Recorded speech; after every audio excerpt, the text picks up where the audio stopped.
নমস্কার বন্ধুরা, আজ তোমাদের জন্য রহস্যময় বাগানবাড়ি দ্বিতীয় পার্ট নিয়ে চলে এসেছি। নীল, কিরে এখানে এসে দাঁড়িয়ে আছিস যে? একা একা আবার কেন আসতে গেলি? আকাশের দিকে তাকিয়েই বললাম, ঘরে থাকতে ভালো লাগছে না, তাই খোলা আকাশের নিচে এসে দাঁড়ালাম। নীলও আমার পাশে এসে দাঁড়ালো।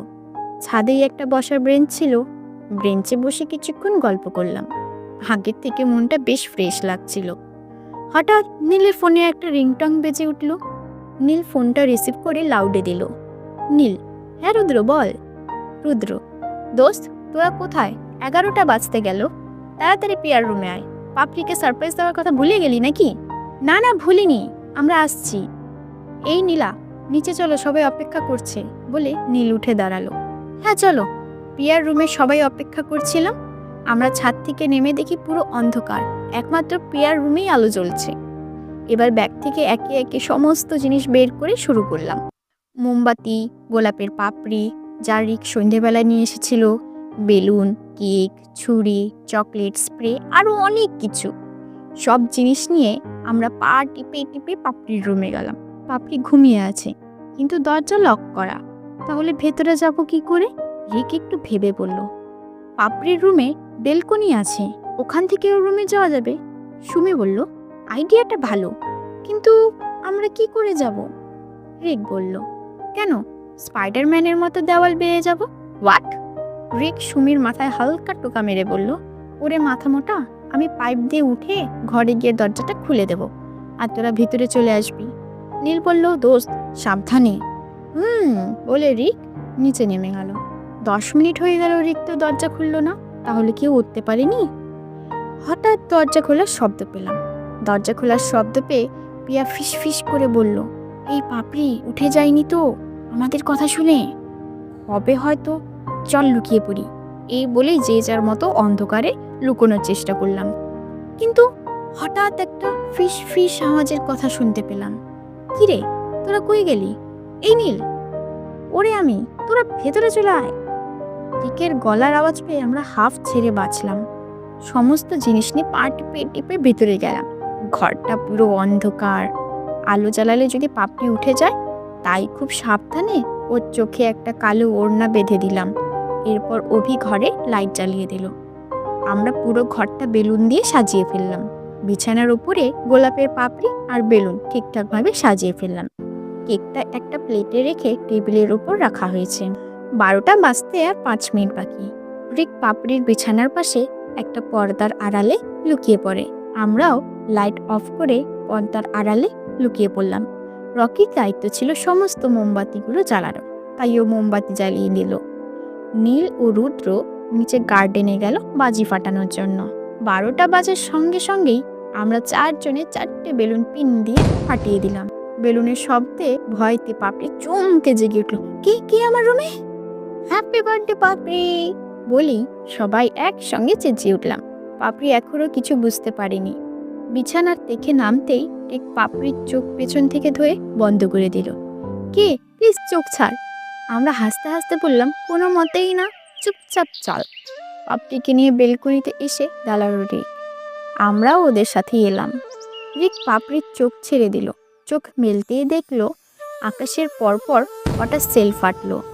তার মধ্যে একটা সেল আকাশে যেতেই দেখা গেল, happy birthday Papri, many many happy returns of the day. Papri পেছন দিকে ঘুরতে যাবে, তার আগে রিক ওর চোখ আবার ধরে নিল। এবার পাপড়িকে টেবিলের সামনে নিয়ে এলো। পাপড়ির হাতে একটা ছুরি দিল, আর রিক চোখটা ছেড়ে দিল। ততক্ষণে নীল ও রুদ্র ওপরে চলে এসেছে। ঘরের চারদিকে ছোট লাইট ও মোমবাতির আলোয় পুরো ঘরটা আলোয় আলোকিত হয়ে গেছে। এই সমস্ত কিছু দেখে পাপড়ি কেঁদে দিল। অনা, কি হলো, তুই কাঁদছিস কেন? পাপড়ি কাঁদতে কাঁদতে বলল, থ্যাংক ইউ সো মাচ। আমি ভাবতেই পারিনি আমার এই বার্থডেটা এত আনন্দের হবে। তোরা আমার ছোটবেলার স্বপ্নটা পূরণ করলি, থ্যাংক ইউ সো মাচ। আমি বললাম, পাপড়ি, থ্যাংক ইউ যদি বলতেই হয় তাহলে আমাদের না, রিকদাকে বল, কারণ এই সমস্ত কিছুই রিকদাই প্ল্যান করেছে। প্লিজ পাপড়ি, এবার তুই রিককে ক্ষমা করে দে। সেই দিনের একটা ভুলের জন্য আজ ওর কি অবস্থা হয়েছে দেখেছিস। আমি জানি তুইও ওকে ছাড়া ভালো নেই, আর রাগ করে থাকিস না, ক্ষমা করে দে রিককে। রিক পাপড়ির হাত দুটো নিজের হাতের মধ্যে নিয়ে ওর সামনে বসে বলল, পাপড়ি, আমি জানি আমি ভুল করেছি। যখন আমার ভুলটা বুঝতে পারলাম তখন তোমাকে সব খুলে বলতে আসি। এসে শুনি তোমরা ওখান থেকে চলে গেছো। তোমাকে অনেক খুঁজেছি কিন্তু পাইনি। তোমার বেস্ট ফ্রেন্ডের নাম জানতাম, অবশ্যই নীলার বাড়ি যাই। ওখানে গিয়ে জানলাম তুমি আসানসোল আছো আর তোমার বার্থডের জন্য ওরা এখানে আসবে, তাই ওদের সাথে আমিও এলাম ক্ষমা চাইতে। প্লিজ আর রাগ করে থেকো না, আমি সত্যিই তোমাকে খুব ভালোবাসি। এতক্ষণ পাপড়ি কাঠের পুতুলের মতো দাঁড়িয়ে সব শুনছিল। নিজের কান্না আর আটকাতে না পেরে পাপড়িও রিকের সামনে বসে পড়ে কাঁদতে শুরু করে দিল। আমরা বুঝতে পারলাম এখন এখানে না থাকাটাই ভালো, তাই আমরা ঘরের বাইরে চলে এলাম। অভি, আচ্ছা নীলা, ওদের মধ্যে ঠিক কি হয়েছিল বলতো? আমিও কিছুই জানি না। পিয়া, তুই তো তখন দিল্লিতে ছিলিস, তা কি করে জানবি বল? সুমি বলল, আমি পুরোটা জানি না, কিছুটা শুনেছি। আসলে ঠিক কি হয়েছিল নীলা বলতো? তুই আর নীল তো পুরোটাই জানিস, বল। সবার অনুরোধে 10 বছর আগের স্মৃতিকে ফিরিয়ে গেলাম। 10 বছর আগে আজ বিজয়া দশমী। পাপড়িদের বাড়িতে দুর্গাপুজো প্রতি বছরই ধুমধাম করে পালন করা হয়। বিকেল হতেই গ্রামের বৌমেয়েরা লাল পাড় সাদা শাড়ি পরে হাতে ডালা নিয়ে মায়ের কপালে সিঁদুর দিতে আসছে। প্রতি বছরই দশমীর দিন আমিও পাপড়ি সাদা শাড়ি পরি। এই বছরও তাই। পাপড়ি শাড়ি ঠিকমতো পরতে পারছিল না। মা, ও মা, শাড়ি একটু পরিয়ে দাও না। সবাই চলে এসেছে। কাঁদো কাঁদো ভাবে পাপড়ি কাকিমাকে বলল। কাকিমা সব কাজ রেখে পাপড়িকে শাড়ি পরিয়ে দিল। এবার পাপড়ি খুব খুশি। এবার তোরা নিচে যা, ওদিকে সিঁদুর খেলা শুরু হয়ে গেছে, যা যা নিচে যা, কাকিমা বললেন। আমরা খুব আনন্দ করলাম। সিঁদুর খেলা শেষ হয়ে গেল।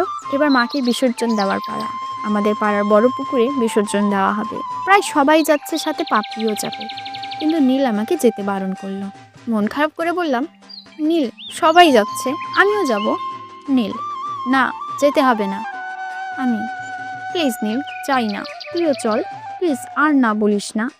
নীল, আচ্ছা ঠিক আছে চল। বিসর্জনের সময় সবাই খুব আনন্দ করলো, কিন্তু মায়ের বিসর্জন হওয়ার সঙ্গেই সমস্ত আনন্দ মিলে গেল। বাড়ি ফেরার পরে সেই ভয়ঙ্কর ঘটনাটা ঘটল। হঠাৎ করে একটা বাজি ফাটার শব্দ হলো, আর সেই মুহূর্তেই কারেন্ট অফ হয়ে গেল। কেউ কিছু বুঝে ওঠার আগেই কাকিমার ঘরের থেকে একটা চিৎকার শোনা গেল, বাঁচাও, মা, বাঁচাও। কাকিমার গলার আওয়াজ পেয়ে আমরা ফোনের ফ্ল্যাশ লাইট জ্বলিয়ে উপরে গেলাম। তার মধ্যে লাইট চলে এলো। আমরা ঘরের ভিতরে গিয়ে দেখি কাকিমা মেঝেতে লুটিয়ে পড়েছে। কেউ কাকিমাকে খুন করে পালিয়ে গেছে। পাপড়ি এক দৌড়ে কাকিমার কাছে গিয়ে বলল, মা, মা, কি হলো, কথা বলছে না কেন? বলে কান্না শুরু করে দিল। মায়ের বিসর্জনের সাথে কাকিমাও আমাদেরকে ছেড়ে চিরকালের মতো চলে গেল। পাপড়িকে কিছুতেই সামলানো যাচ্ছে না। কোনো রকমে পাপড়িকে সামলে রাখা হয়েছে। আঙ্কেল পুলিশকে ফোন করলো। কিছুক্ষণের মধ্যেই পুলিশ এসে বডিতে ময়না তদন্তের জন্য পাঠিয়ে দিলেন। মিস্টার চৌধুরী, আপনারা একটু সাবধানে থাকবেন, আসুন। এই বলে ইন্সপেক্টর চলে গেলেন। আমরা সবাই ড্রয়িং রুমে বসে আছি।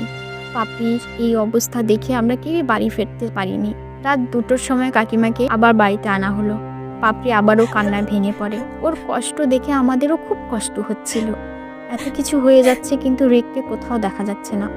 ইন্সপেক্টর এসে জানালেন, যখন সবাই বিসর্জনে গিয়েছিলেন তখন মিনতি দেবী নিজের সমস্ত গয়না খুলে বিছানার উপর রাখেন। তিনি সিন্দুক খোলেন সব রাখার জন্য। ইতিমধ্যে আপনারা চলে এলে তাড়াতাড়ি সিন্দুক বন্ধ করে নিচে আসেন। কোনো কিছু মনে পড়াতে তিনি আবারও উপরে যান। আর তখনই আপনাদের পাড়ার কিছু ছেলে, যাদের মধ্যে রিকও ছিল, তারা বাজি ফাটাচ্ছিল। সেই বাজির ভেতর আরেকটা বাজি কারেন্টের মেইন বোর্ডে লাগে, যার ফলে আগুন লেগে কারেন্ট অফ হয়ে যায়। এই অন্ধকারের সুযোগ নেই মিনতি দেবীকে খুন করা হয়। যারা এই খুন করেছে তারাই হয়তো পাড়ার ছেলেগুলোকে মত্ত অঙ্কের টাকা লোভ দেখিয়ে কাজটা করেছে। রিকের নাম শোনা মাত্রই পাপড়ি উঠে দাঁড়ালো। ও নিজের কানকে বিশ্বাস করতে পারছে না যে রিক সামান্য কটা টাকার জন্য এতটা নিচে নামতে পারে। রিক এতটা নিচ, সেটা আগে জানতাম না। ওর টাকার দরকার ছিল, আমার কাছে চাইতে পারতো। আমার ভাবতেই ঘৃণা হচ্ছে যে ওকে আমি ভালোবাসতাম। ছি, ওই ওই জানোয়ারটার জন্য আজ আমি আমার মাকে হারালাম। পাপড়ি, ইন্সপেক্টর কিন্তু শিওর না যে রিকি কাজটা করেছে। সত্যিটা না জেনে তুই ওকে ভুল বুঝিস না। চুপ কর নীলা, সত্যিটা জেনেই আমি কথাগুলো বলছি। তুই বলতো, আমরা যখন বিসর্জনে যাই তখন কিন্তু ওই জানোয়ারটা আমাদের সাথে যায়নি। আমি বারবার বলেছিলাম জানোয়ারটা বলল ওর নাকি কি কাজ আছে। কাজটা হলো আমার মাকে আমার থেকে কেড়ে নেওয়া। বলি আবারও কান্নায় ভেঙে পড়ে পাপড়ি। 15 দিন পর পাপড়ি আমাদের বাড়ি এলো। মেয়েটা এই কদিনে কেমন একটা হয়ে গেছে। পাপড়িকে দেখেই বোঝা যাচ্ছে। পাপড়িকে নিয়ে সোজা ছাদে চলে এলাম। আগে পাপড়ি আমাদের বাড়িতে এলে আমাদের ছাদে বসে অনেক গল্প করতাম, কিন্তু এখন পাপড়ি চুপচাপ দূরের দিকে তাকিয়ে একটু অন্য মনস্কভাবে দাঁড়িয়ে আছে। আমের আচারের শিশিটা নিয়ে পাপড়ির দিকে এগিয়ে দিলাম। এনে পাপড়ি, আচার খা। না রে নীলা, আজ আর আচার খাবো না আমি। কি বললি তুই? আচার খাবি না? কেন খাবি না শুনি? পাপড়ি এবার আমার দিকে তাকিয়ে বলল, নীলা, আমরা এখান থেকে চলে যাচ্ছি। জানি না তোর সাথে আবার কবে দেখা হবে। জানিস রে, তোর কথা খুব মনে পড়বে। তোর সাথে কাটানো এক একটা মুহূর্তের কথা। তোকে খুব মিস করবো রে। প্লিজ পাপড়ি, তুই চাস না। কেন চলে যাচ্ছিস? প্লিজ, এখানে থাকলে সমস্ত পুরনো স্মৃতি আমার বুকে কুড়ে কুড়ে খাবে। তোরা ভালো থাকিস। বলেই পাপড়ি চলে গেল। পাপড়িরা আসানসোলে আসার 1 মাস পর জানা যায় রিক সেদিন ওই কাজটা করেনি। যারা কাকিমাকে খুন করেছিল তাদেরই একজন কাজটা করেছে। রিকরা বাজি ফাটাচ্ছিল ঠিক, কিন্তু সেটা পাপড়িদের বাড়ির কাছে না। পুলিশ রিকের অবস্থা দেখে সন্দেহ করে বলেছিলেন। অনেকবার চেষ্টা করি পাপড়িকে সবটা জানানোর, কিন্তু পাপড়ি রিককে নিয়ে একটা কথা শুনতে চায়নি। তখন সব কথা আঙ্কেলকে জানাই। তারপর আর পাপড়ির সাথে কোনো যোগাযোগ হয় না। 10 বছর কেটে যাওয়ার পর হঠাৎ আঙ্কেল আমাকে কল করে বলেন সমস্ত সত্যিটা পাপড়িকে জানানোর জন্যই পাপড়ির জন্মদিনে আমাদের সবাইকে ইনভাইট করেন। খেয়ালই করিনি, কথা বলতে বলতে কখন যে চোখের কোণে জল এসে গেছে। যাই হোক, জলটা মুছে একটা হাই তুলে বললাম, নীল, আমার ঘুম পাচ্ছে, আমি রুমে যাচ্ছি। আমি নিজের রুমের দিকে 1 পা বাড়াতেই পিছন থেকে পাপড়ি ডেকে বলল, ওই, কেক না খেয়ে কোথায় যাচ্ছিস? আয়, কেক খেয়ে যা, তোরাও ভেতরে আয়। পাপড়ি কেক কেটে রিককে প্রথমে খাওয়ালো এবং রিক পাপড়িকে খাইয়ে দিল। পরে আমাদের সবাইকে দিল। যে যার রুমে চলে গেলাম। আমি রুমের দরজার সামনে এসে দাঁড়াতেই মনে হলো আমার পেছন দিয়ে যেন কোনো ছায়া গেল। পেছন দিকে ঘুরে এদিক ওদিক ভালো করে দেখে রুমে এসে দরজা দিয়ে দিলাম। রাতটা স্বাভাবিকভাবে কাটলেও সকালে এক অদ্ভুত ঘটনার সম্মুখীন হলাম। সকালবেলায় ঘুম ভাঙতে একটু দেরি হয়ে গেল।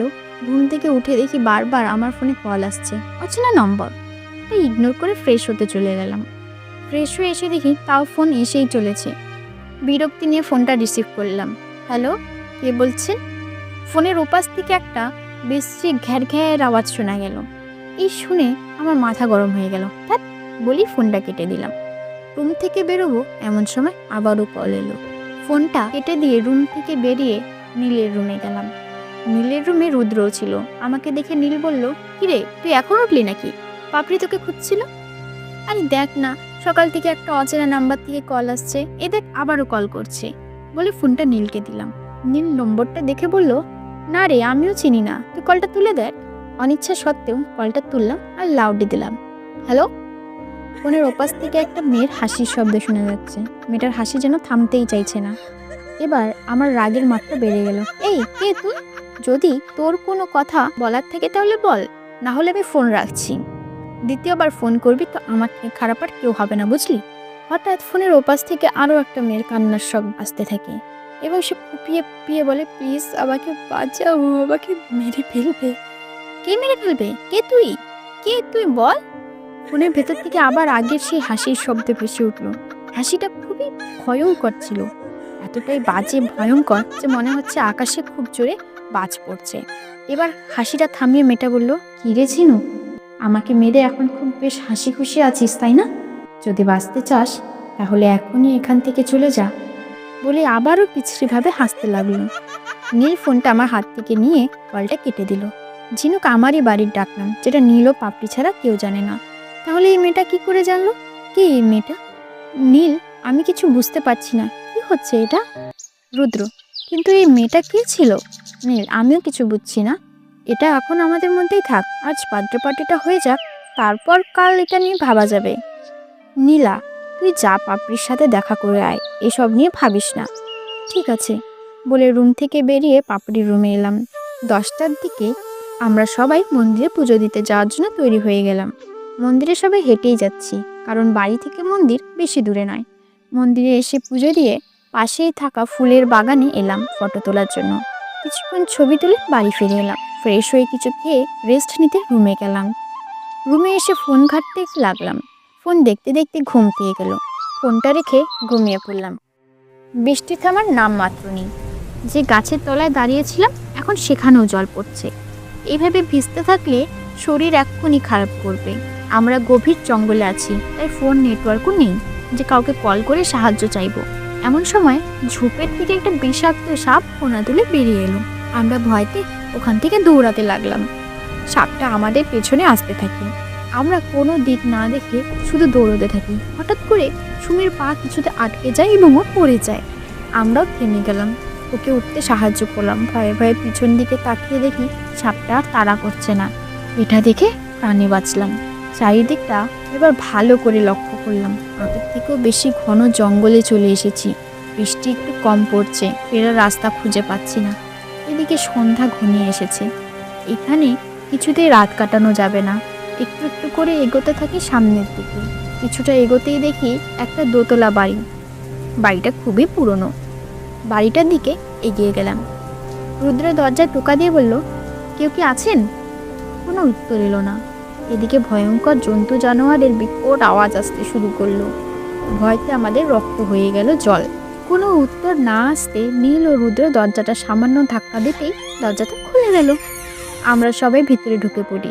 ভিতরে যেতেই ক্যাচ ক্যাচ শব্দের দরজা বন্ধ হয়ে গেল। এতে আমরা আরও বেশি ভয় পেয়ে গেলাম। হঠাৎ আমার সব কিছু কেমন যেন গুলিয়ে গেল। ধরফড়িয়ে জেগে উঠি, গলা শুকিয়ে গেছে।